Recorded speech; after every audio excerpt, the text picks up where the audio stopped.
கர்த்தருடைய பரிசுத்த நாமத்துக்கு ஸ்தோத்திரம். இன்றைய நாளிலும் இயேசு கிறிஸ்து சிலுவையில் மொழிந்த 3ஆம் வார்த்தையை குறித்து சிந்திக்க உள்ளோம். இதற்கு ஆதாரமாக உள்ள வசனம் பரிசுத்த யோவான் எழுதிய நற்செய்தி நூல் 19ஆம் அதிகாரம் வசனங்கள் 26, 27. யோவான் 19ஆம் அதிகாரம் வசனங்கள் 26, 27. அப்பொழுது இயேசு தம்முடைய தாயையும் அருகே நின்ற தமக்கு அன்பாயிருந்த சீஷனையும் கண்டு தம்முடைய தாயை நோக்கி, ஸ்திரீயே, அதோ உன் மகன் என்றார். பின்பு அந்த சீஷனை நோக்கி, அதோ உன் தாய் என்றார். அந்நேர முதல் அந்த சீஷன் அவளை தன்னிடமாய் ஏற்றுக்கொண்டான்.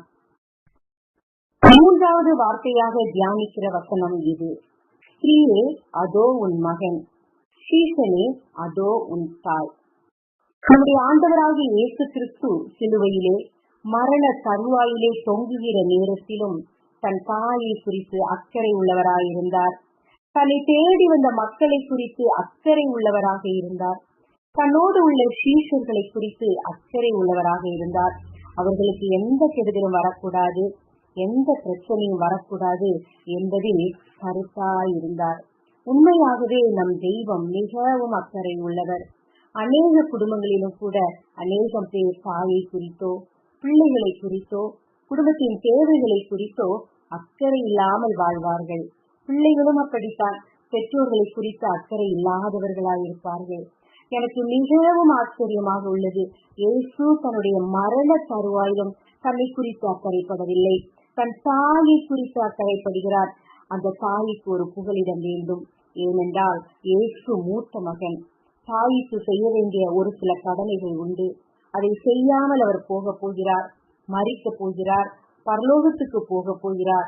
அப்பொழுது பூமியிலே தன் தாயை கவனித்துக் கொள்ள ஒரு ஆளை ஏற்படுத்த வேண்டும்.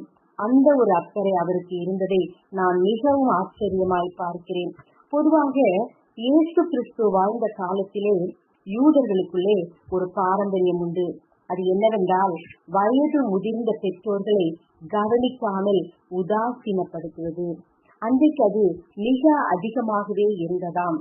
மார்க்கு 7ஆம் அதிகாரம் 10ஆம் வசனம் முதல் 13ஆம் வசனத்தில் இயேசு சொல்கிறார், எப்படியெனில் உன் தாயையும் உன் தகப்பனையும் கனம் பண்ணுவாயாக என்றும், தன் தாயையாவது தகப்பனையாவது நிந்திக்கிறவன் கொல்லப்பட வேண்டும் என்று மோசே சொல்லியிருக்கிறாரே, நீங்களோ ஒருவன் தன் தகப்பனையாவது தாயையாவது நோக்கி, உனக்கு நான் செய்யும் உதவி எது உண்டோ அதை குர்பான் என்னும் காணிக்கையாக கொடுக்கிறேன் என்று சொல்லிவிட்டால் அவனுடைய கடமை தீர்ந்தது என்று சொல்லி அவனே இனி தன் தகப்பனுக்காவது தாய்க்காவது யாதொரு உதவியும் செய்ய ஒட்டாமல் நீங்கள் போதித்த உங்கள் பாரம்பரியத்தினால் தேவ வசனத்தை அவமாக்குகிறீர்கள்.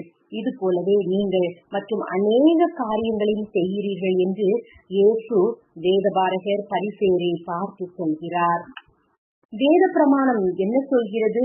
தகப்பனையும் தாயையும் கனம் பண்ணுவாயாக. அவர்கள் மீது நீ கவனம் செலுத்த வேண்டும். கொடுக்க வேண்டிய மரியாதையை கொடுக்க வேண்டும். அவர்கள் மேல் அக்கறை உள்ளவர்களாய் இருக்க வேண்டும். இதுவே நியாய பிரமாணம், கட்டளை. ஆனால் பாரம்பரியம் என்று சொல்வார்கள். அது தேவனுடைய கட்டளை அல்ல. அந்த கட்டளையில் இருந்து ஒரு கிளை இவர்களாகவே உருவாக்கி கொள்கிறார்கள். இந்த இடத்தில் இயேசு ஏன் இதை சொன்னார் என்றால், சீஷர்கள் கை கழுவாமல் சாப்பிட்டார்கள். கை கழுவிதான் சாப்பிட வேண்டும் என்று நியாய பிரமாணத்தில் சொல்லப்படவில்லை.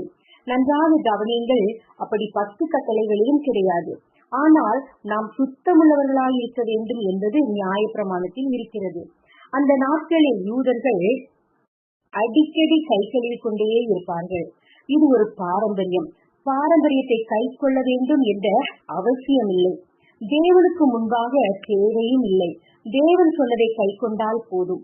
இவர்கள் தேவன் சொன்னதை விட்டுவிட்டு, வேதபாரகர் பரிசேயர் தகப்பனையும் தாயையும் கனம் பண்ணுவாயாக என்பதை விட்டுவிட்டு அதற்கு பதிலாக குர்பான் காணிக்கை என்ற ஒரு காணிக்கையை கர்த்தருக்கு பொருத்தனையாக செலுத்திவிட்டால் போதும், நீ தாய் தகப்பனை கவனித்ததற்கு சமம் என்ற ஒரு பாரம்பரியத்தை ஏற்படுத்திவிட்டார்கள்.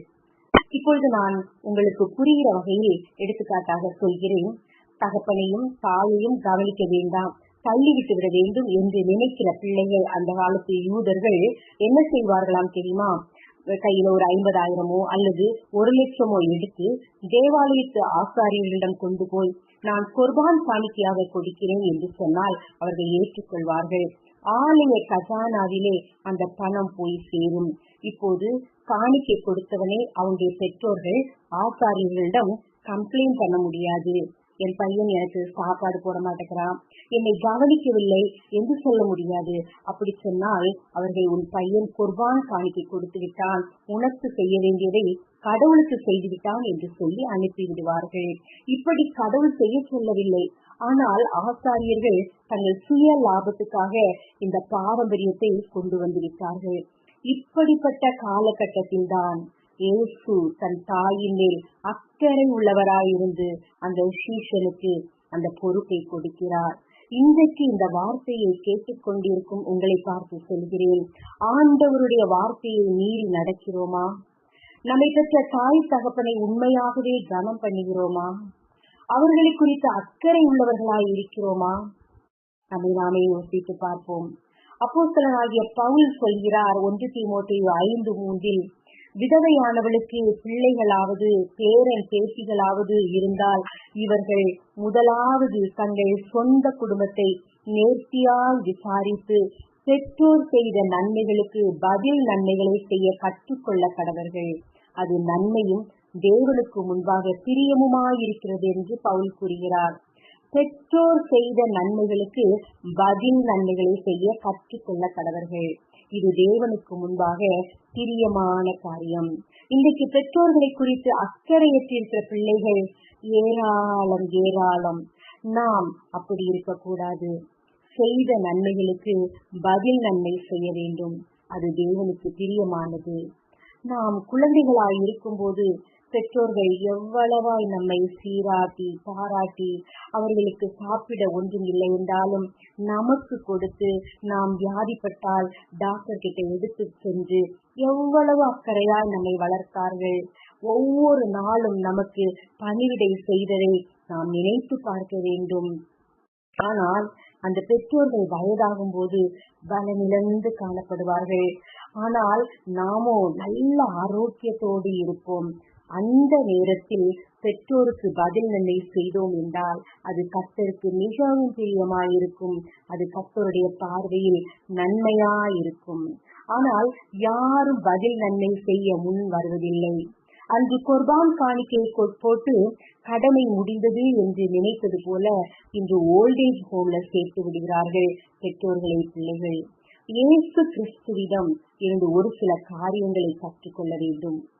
சிலுவை மரணத்தின் போது அவர் தன் தாயை குறித்து அக்கறை உள்ளவராய் சீஷனை பார்த்து சொன்னார், அதோ உன் தாய். அம்மாவை பார்த்து சொல்கிறார், அதோ உன் மகன். கடைசி வரை இயேசுவின் சிலுவை அருகே நின்று கொண்டிருந்த சீஷன் இந்த யோவான். சீஷர்களிலே மிகவும் இள வயதுள்ளவன் இந்த யோவான். இயேசுவின் மார்பிலே சாய்ந்து கொண்டிருப்பவன் இயேசுவுக்கு மிகவும் அன்பான சீஷன். இயேசுவின் மார்பிலே சாய்ந்து சுகமாயிருந்த சீஷனுக்கு இப்போது அவன் தோள் மீது ஒரு பொறுப்பை வைக்கிறார். என் தாயை நீதான் பார்த்து கொள்ள வேண்டும் என்று. சீஷனே அதோ உன் தாய் என்று சொன்னவுடன் அந்நேரம் முதல் அவளை தன்னிடமாய் ஏற்றுக்கொண்டார் என்று பார்க்கிறோம். அந்நேரம் முதல் இமீடியட் ஒபீடியன்ஸ் யோவானிடம் காணப்பட்டது. இப்படிப்பட்ட யோவானை போல உடனே பொறுப்பை ஏற்றுக்கொள்ளும் மனம் நமக்கு உண்டா? ஒருவன் என்னை பின்பற்றி வர வேண்டினால் தன்னைத்தான் வெறுத்து தன் சிலுவையை எடுத்துக்கொண்டு என்னை பின்பற்ற கடவன். சில பொறுப்புகளை கர்த்தர் நமக்கு தரும்போது நாம் ஏற்றுக்கொள்கிறோமா? நம்மை ஆராய்ந்து பார்ப்போம். இயேசுவானவர் உயிர் தெழுந்து தன்னுடைய சீஷர்களுக்கு தரிசனமான போது அவர்களை பார்த்து சொல்கிறார். மத்தேயு 28:18-20 வரை, வானத்திலும் பூமியிலும் சகல அதிகாரமும் எனக்கு கொடுக்கப்பட்டிருக்கிறது. ஆகையால் நீங்கள் புறப்பட்டு போய் சகல ஜாதிகளின் சீஷராக்கி பிதா குமாரன் பரிசுத்த ஆவியின் நாமத்தினாலே அவர்களுக்கு ஞானஸ்நானம் கொடுத்து நான் உங்களுக்கு கட்டளையிட்ட யாவையும் அவர்கள் கை கொள்ளும்படி அவர்களுக்கு உபதேசியுங்கள்.